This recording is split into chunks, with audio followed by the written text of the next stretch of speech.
Hey everybody, today I wanted to share some hopefully some helpful tips about working with characters in a series. And specifically I wanted to talk about the gather media option. So when I first started working with Moho, as I created characters, I would just drop them in a location where all the characters were, and it was nice. I could see the thumbnails and click on the characters that I wanted to use, and I would just import them into my project to use them. And that worked pretty well until I decided that I wanted to try to do stories. And as I'm doing stories on a consistent basis, then I want to actually create characters that are part of a series. So when I did that, I decided to create and organize my material by series, so you could have the images and scenes and the different characters. So I actually started putting characters and scenes kind of in the same location. One real big advantage of this approach is that I can then just copy this directory and have all of the information related to this series in one place, and so I can move it from my desktop to a laptop and work on that or something like that. However, since I'm not a professional artist, I happen to realize that there's an issue here that I came up with, is that for each of these characters, I develop them individually, and so consistency across the characters is not quite as high as I'd like in terms of the look and feel of each of the characters. So basically what I would do is when I wanted a new character, I would go and try to find a character that's fairly similar to the kind of thing that I was thinking of. But sometimes from day to day, my thinking about things changed, and so it wasn't very that consistent. So then I started bringing some of the characters into the same Moho project just for comparison, and you can see as soon as I start doing that, I can see, are the sizes consistent, the head to body ratio, and then of course I can even see things like, well, this character over here and this character over here, the eyes themselves make the consistency pretty obvious as I put them side by side. And then if I even change the way that I want to rig the characters or add some different way of dealing with things, I can remain consistent across the characters if I have them in the same project file. I'm not suggesting that that's the way you do it. I'm just saying that this is an alternative. Now, along with that, as I was pulling these characters together, I was pulling in also reference material. So these different images that I might have to compare sizes and proportions and things like that. And so the thing that I wanted to show you here, I wanted to then kind of organize things with the reference material and the characters and everything all together. Well, there's a very nice option here underneath File, and it's called Gather Media, and that's a really cool option here. So if you're either new to Moho, or maybe just a casual user or a hobbyist like me, you may not have ever used that before, so I wanted to show a couple of tips about that. So here's how you use that. You can go to File, Gather Media, and when you do that, it's asking for a location that you want to place this. So I've actually created a gathered media folder, and in there, what it will do. So if I go to create here, if I have a new series or collection that I want to save, I would just click on Save here, and it will create a new folder right there. But I already have one here called Character Size Manga. That's what I'm kind of looking at here. That's not the series, but that's just it doesn't have to be a series. It's just a little project that I have here. And so it will create a folder, and then inside of this folder, it has the collection of all the materials that you use. It could be audio files, it could be images, video files, any kind of things like that. And it will create the project file. And inside the subfolders, it has the different reference materials that I'm using, and it has this bill of materials here. And you can see, let me bring that up, you can see what that looks like. And here you just have the different things that are saved. So now the next thing that I want to show you, let me cancel that. Oh yeah, is this one I've already saved. So let's say that I want to, if I go and I just save this, it will save the current state of the project just like normal. But I can also just do gather media again and go into that folder. So I could, click on this folder here, which is the same name. And it'll say open if it's a folder. If I'm clicking on a folder and click on that, it just takes me into the folder. And so I can now click save now that I'm in the folder.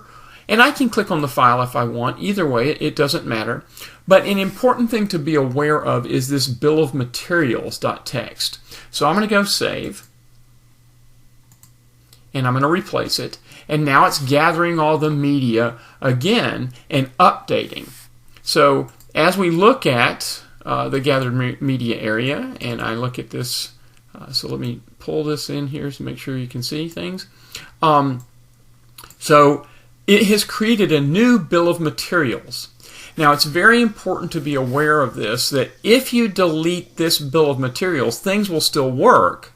But if you delete bill of materials, it will then create another folder, character manga, whatever the name of your gathered media is. It'll create another subfolder and then put the images and bill of materials in there. So you want to keep a bill of materials thing here. And so after a while, if you saved a number of times, you might get bill of materials 1, 2, 3, 4, 5. And you if you want those intermediate states, you can just keep them. But you can just delete them and rename the last one to bill of materials. And if you do that, then it will just overwrite the existing structure. So that's a pretty neat thing. Now, to the best of my knowledge, the gather media only works for a single project file. So if I'm keeping my series as a set of different project files, I don't think the gather media will work across. But I don't know. I'm just started using that. So if you know about that, maybe you can add some comments.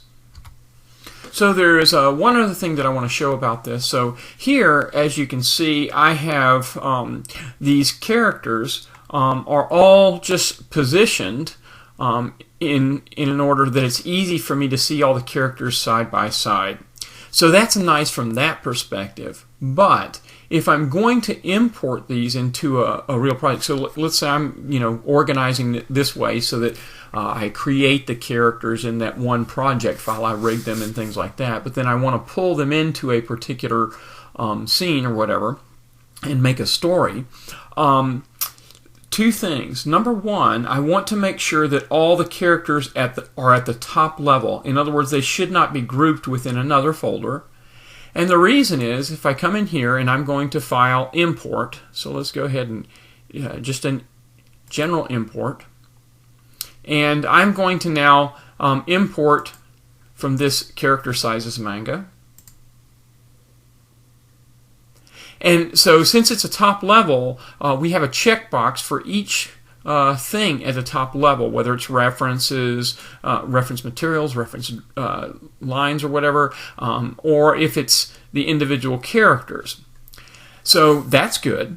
But the next thing that you want to be aware of is that when I click on this, notice that these characters aren't showing up.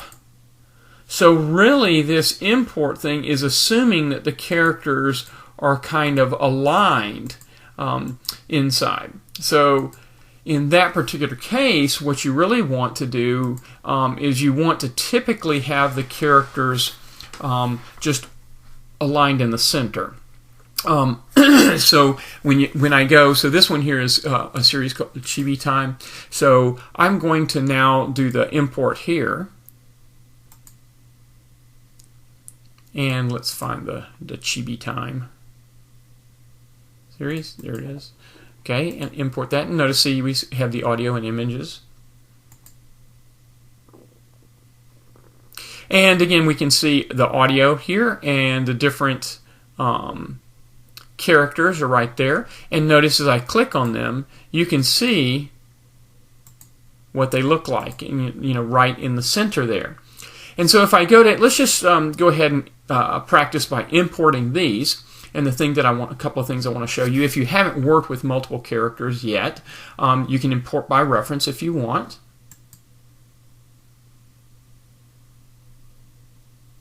And it just imported these already. I had expected them actually to unlink, but I think that they were already unlinked. So you would click on that if you want the styles unlinked. And so let me show you something about styles. So in here, I have for each of these different characters, let me go back to the layers here so you can see them a little bit better, and I'll just move it over a little bit. So just move these characters. Let's just use 3 of them. And so for each of the characters to have a little bit of the different styling for the hair and the faces and stuff like that, I name my styles based upon the character and then style, like Jeremy hair or Morgan hair and that kind of thing.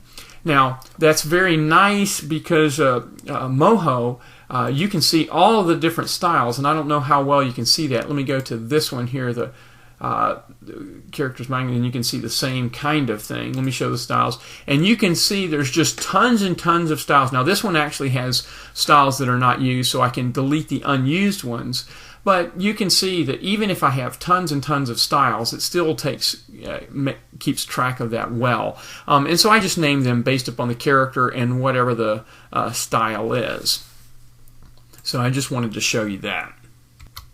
So let me come back to the import and again show you this, that when I am actually importing characters individually, that's when you'll see the unlinked thing. So let me click on a couple of these characters here, and I'm going to import several characters.